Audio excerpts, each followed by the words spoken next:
Hey there my friends, welcome back to the channel.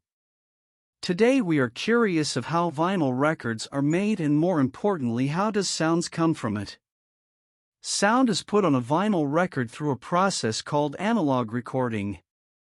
Here's an overview of how sound is captured and stored on a vinyl record. The sound recording process begins with a microphone or other audio input device capturing sound waves. The electrical signals representing this sound are then processed and amplified to the desired level. The processed audio signals are fed into a cutting lathe, which engraves the audio information onto a master disc. The cutting lathe has a stylus attached to a cutting head, which moves laterally across the surface of the master disc. As the cutting head moves, the stylus vibrates according to the electrical signals. These vibrations cause the stylus to cut a groove into the surface of the master disc. The depth and shape of the groove represent the variations in the audio signals.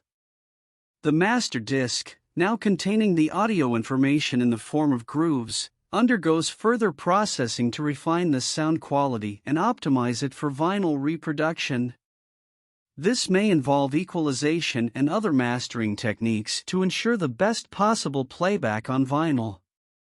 From the master disc, a metal stamper is created by coating it with a conductive material and then electroplating it. The stamper has a negative impression of the grooves, with the groove walls being raised. Vinyl pellets are heated and melted, forming a vinyl puck. The puck is placed between the two stampers, and high pressure is applied to press the vinyl into the shape of a record.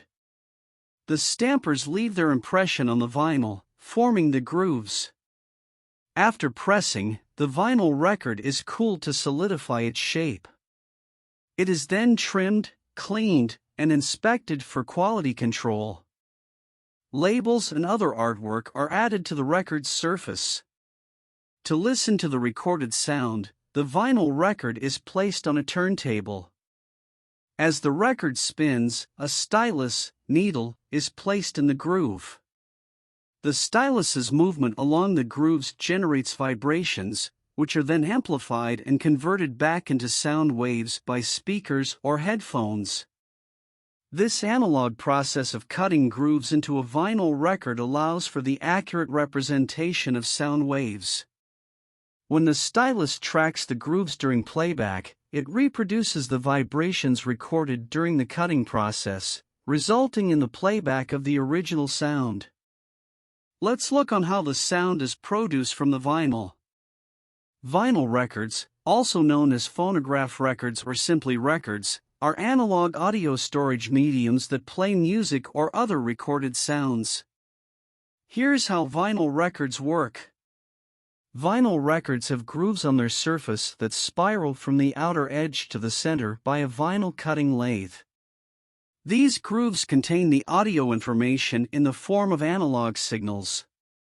To play a vinyl record, it is placed on a turntable. The turntable consists of a platter, which spins the record at a constant speed. The platter is typically driven by a belt or direct drive mechanism. The tone arm is an arm-like structure that holds a cartridge at one end. The cartridge houses a stylus, also known as a needle, that is responsible for physically tracking the grooves on the record. The stylus is the part of the cartridge that makes contact with the record's grooves. As the record spins, the stylus follows the grooves, tracing the analog signals recorded in them. The stylus is usually made of a diamond or other hard material to ensure durability. As the stylus moves along the grooves, it vibrates in response to the changes in the groove shape. These vibrations are then converted into electrical signals by the cartridge's transducer, which typically uses a magnet and a coil. The weak electrical signals produced by the cartridge are sent to a phono preamplifier, preamp, built into the turntable or a separate external unit. The preamp boosts the signals to a level that can be further amplified and processed. The amplified signals are then sent to an audio amplifier, which further increases their power and drives the speakers or headphones. The amplified signals are converted back into sound waves that can be heard. As the stylus tracks the grooves, the analog signals are converted into audible sound, reproducing the recorded music or audio. The listener can enjoy the music directly from the speakers or through headphones connected to the amplifier. Vinyl records offer a unique listening experience and are cherished by audiophiles and music enthusiasts for their warm and rich sound quality. The analog nature of vinyl records preserves the subtle nuances of the music, creating a distinct and nostalgic audio experience. Thanks for watching, and I will catch you on the next.